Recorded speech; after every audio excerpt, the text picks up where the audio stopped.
के बाद कुर्ता नहीं उतारूंगा, मैं असेंबली में जाने के बाद पैंट नहीं पहनूंगा। आप मैनिफेस्टो की बात करिए, जो काम आपने मैनिफेस्टो में लिखा था, आप 5 साल मुकम्मल होने के बाद आप जनता के बीच में आइए और अपने काम बताइए। आपने मैनिफेस्टो में जो लिखा था वो काम आपने किया कि शेख हासिम से और सियासत से कोई ताल्लुक नहीं है। वो आपके साथ इसलिए हुआ कि किसी वक्त आपने कहा था कि रौनकाबाद गुंडों का इलाका है। आप कुछ भी कह देते हो। आपने रौनकाबाद के ताल्लुक से कहा कि रौनकाबाद गुंडों का इलाका है। माजी में आपने हजार खोली के ताल्लुक से एक मन गढ़ंत कहानी सुनाई थी। डरता कौन है, तेरे इस्लामाबाद वालों के लश्कर के मुकाबिल मैं अकेला ही मगर, तेरे इस्लामाबाद वालों के लश्कर के मुकाबिल मैं अकेला ही मगर, फैसला तो मैदान में होगा कि मरता कौन है। हम जानते हैं असेंबली इलेक्शन 2024 का हमारा दूसरा इंतखाबी अजीमुशान जलसे-ए-आम है। जाहिर बात है, पहला जलसा हमारा खयाबान निशात चौक के अंदर हुआ था। उससे पहले हमारे सियासी मुखालिफिन का खयाबान निशात चौक के अंदर जलसा था। वहां पर मालेगांव शहर मजलिस इत्तेहादुल मुस्लिमीन के जिलाई सदर और मालेगांव शहर के साबिक मेयर साहब ने एक जुमले के ऊपर अपनी तकरीर खत्म की थी। उन्होंने ये जुमला कहा था कि लोग कहते हैं कि हम पंटरी कर रहे हैं। हाँ, हम कर रहे हैं पंटरी, लेकिन हम दाढ़ी वाले की पंटरी कर रहे हैं। मैं उनको ये बात बताना चाहता हूँ कि आपको तो पंटरी करने का ढंग है, आपकी मजबूरी है कि आप पंटरी कर रहे हो, उसके सिवा आपके पास चारा भी नहीं है। लेकिन आप जिस दाढ़ी वाले की पंटरी कर रहे हो वो किसी और दाढ़ी वाले की पंटरी कर रहा है और उसको तो पंटरी करने का ढंग भी नहीं है। हम मुसलमान हैं। मजहब इस्लाम में सबसे अव्वलियत चीज हमारे लिए हमारा दीन, हमारी शरीयत है। हमारे नबी सरकार दो आलम सल्लल्लाहु अलैहि वसल्लम के लिए हम अपनी जान देने के लिए कुर्बान हो जाएंगे। हमारे नबी की अजमत, हमारे नबी की शान से बढ़ करके हमारे लिए कुछ नहीं है। आज मुफ्ती इस्माइल साहब दादा भूसे साहब की पंटरी कर रहे हैं। मुझे हैरत होती है, बहैसियत आलिम और बहैसियत मुफ्ती आज शहर के अंदर दादा भूसे साहब जिस तरीका से फिरका परस्त वाली सियासत कर रहे हैं, मुफ्ती इस्माइल साहब खामोश तमाशबीन की तरह तमाशाई बन करके देख रहे हैं। असेंबली के अंदर भी कोई नुमाइंदगी नहीं है, शहरी सतह पर भी कोई नुमाइंदगी नहीं है। आज एमएसजी कॉलेज के अंदर दादा भूसे साहब का लड़का अपने वर्करों के साथ जाता है और सरकार दो आलम सल्लल्लाहु अलैहि वसल्लम का नाम जिस बैनर के ऊपर लिखा था उसको उतार करके उसको पैरों तले रोकता है। शहर के अंदर खामोश। आज रथ यात्रा के अंदर मस्जिदों के सामने डीजे बजवाया गया। रमजानुल मुबारक के अंदर रोजा इफ्तार के वक्त में मस्जिदों के सामने डीजे बजवाया गया। आज मुफ्ती इस्माइल साहब की अगर सियासी तेवर सख्त होते तो दादा भूसे साहब और उनकी पार्टी से मुंसलिक लोगों के इतने हिम्मत नहीं होती। आप सिर्फ यूट्यूब के ऊपर पाखंड करते हो, जहां आपको कहना है आप वहां नहीं कहते हो और बाहर निकल करके आप सिर्फ यूट्यूब के ऊपर बयानबाजी करते हो। भला इंसान क्या कोई परिंदा तक नहीं मरता, कोई जाबाज फिर बेमौत क्यों नाहक नहीं मरता। सियासत अपने तेवर सख्त कर लेती तो ये तय था, कोई धमकी नहीं देता, कोई हिम्मत नहीं करता।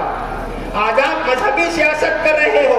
खयाबान निशात चौक के अंदर आपने कहा कि असेंबली में जाने के बाद क्या मैंने दाढ़ी कटवाई, असेंबली में जाने के बाद क्या मैंने कुर्ता उतारा, असेंबली में जाने के बाद क्या मैंने पैंट पहना। मैं मुफ्ती इस्माइल साहब से ये बात कहना चाहता हूँ, अल्हम्दुलिल्लाह आपका जाहिर सुन्नत के मुताबिक है। अल्लाह रब्बुल आलमीन आपको इस्तेकामत अता फरमाए। लेकिन आपने अपनी असेंबली के मैनिफेस्टो में ये नहीं लिखा था कि मैं असेंबली में जाने के बाद दाढ़ी नहीं कटवाऊंगा, मैं असेंबली में जाने के बाद कुर्ता नहीं उतारूंगा, मैं असेंबली में जाने के बाद पैंट नहीं पहनूंगा। आप मैनिफेस्टो की बात करिए, जो काम आपने मैनिफेस्टो में लिखा लिखा था, आप 5 साल मुकम्मल होने के बाद आप जनता के बीच में आइए और अपने काम बताइए। आपने मैनिफेस्टो में जो लिखा था वो काम आपने किया कि नहीं किया। अब दोबारा आप फिर मैनिफेस्टो लाएंगे और फिर शहर के नौजवानों को सब्ज़ बागात दिखाएंगे। आप फिर दोबारा शहर के नौजवानों से ये कहेंगे कि मुझे एक मर्तबा आमदार बना दो, मैं आसमान से तारे तोड़ करके ला करके आपको दे दूंगा। अनेकों प्रश्न ऐसे हैं जो दोहराए नहीं जाते, बहुत उत्तर भी ऐसे हैं जो बतलाए नहीं जाते। मेरी ख्वाहिश है तुमको चांद तारे तोड़ कर दे दूं, मगर चादर से बाहर पांव फैलाए नहीं जाते। आज आप अच्छाई और बुराई की बात कर रहे हो। 5 साल आप आमदार रहे, 5 साल आप इक़्तिदार पर रहे। अगर शहर के अंदर नशा बढ़ रहा है, गुंडागर्दी बढ़ रही है, कुत्ता बोली सरेआम बिक रही है, तो आपका पुलिस के ऊपर दबदबा नहीं है।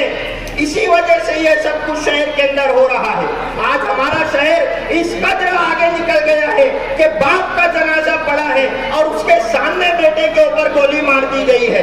मुफ्ती इस्माइल साहब, आप 5 साल दौरे इक़्तिदार में थे, आप आमदार थे, आपका पुलिस के ऊपर दबदबा क्यों नहीं है? आप आज ये कह रहे हो कि मुझे एक 5 साल और आमदार बना दीजिए, मैं शहर से गुंडागर्दी खत्म कर दूंगा। तो ये 5 साल आप क्या जन्नत में जाने के लिए आमदार बने थे क्या? अजीब दौर है सियासत है मेरे शहर में। अब पैसे देने पड़ते हैं बुरी खबर के मुझे, बस इसलिए कि मैं उसकी तरफ न देख सकूं। वो दिखा रहा है मंजर इधर उधर के मुझे। आप इधर उधर की बात मत करिए। इस्लामपुरा के अंदर कल जलसा हुआ, वहां पर मजलिस इत्तेहादुल मुस्लिमीन के शुमाली सदर वो कह रहे थे कि मुफ्ती इस्माइल साहब रौनकाबाद में गए तो शोले पिक्चर जैसी सीन हो गई। शेख आसिफ ने बहुत पहले कह दिया था पुलिस डिपार्टमेंट से कि मुफ्ती साहब को सिक्योरिटी दो, हमें मालूम था ये बात आएंगी। मैं मुफ्ती इस्माइल साहब को ये बात बताना चाहता हूँ, आपको हक दिया है संविधान ने, आप पूरे शहर में जाकर के वोट मांगिए, मेरे घर पर भी आइए वोट मांगने के लिए, मैं आपके घर आऊंगा शेख आसिफ के लिए वोट मांगने के लिए। लेकिन आप औरंगाबाद के अंदर गए थे, जो हरकत आपके साथ वहां पर हुई, क्या हुआ हमें नहीं मालूम। वो लोग हमारी पार्टी के नहीं है, उसका शेख आसिफ से और सियासत से कोई ताल्लुक नहीं है। वो आपके साथ इसलिए हुआ कि किसी वक्त आपने कहा था कि रौनकाबाद गुंडों का इलाका है। आप कुछ भी कह देते हो। आपने रौनकाबाद के ताल्लुक से कहा कि रौनकाबाद गुंडों का इलाका है। माजी में आपने हजार खोली के ताल्लुक से एक मन गढ़ंत कहानी सुनाई थी। अभी आपने शाह बिरादरी के ताल्लुक से कहा, शेख आसिफ ने शाह बिरादरी की मीटिंग ली तो आपने कहा कि ये फकीरों की मीटिंग ले रहे हैं। आपकी इज्जत नफ्स है। आपको अगर सोशल मीडिया के ऊपर कोई कुछ लिखेगा तो आप फोन करके माँ की गाली देंगे। लोगों की इज्जत नहीं है, मोहल्लों की इज्जत नहीं है, सबकी इज्जत नफ्स होती है। आप किस तरीके की बात कर रहे हो? आज जो लोग माजी में 5 साल मुफ्ती इस्माइल कासमी साहब का साथ दिए और अपना तन मन धन लगा करके वोट मांगे और वो वोटें मुफ्ती इस्माइल की झोली में डाले, आज वो मुफ्ती इस्माइल के खिलाफ बोल रहे हैं और उनको पानी पी करके कोस रहे हैं। कल तक तो वो आपके जिले इलाही थे ना। टूटे हुए लश्कर के भरम देख रहे हैं और जिले इलाही के करम देख रहे हैं। ताकत का नशा अक्ल पे हावी है तुम्हारी, तुम देख न पाओगे जो हम देख रहे हैं।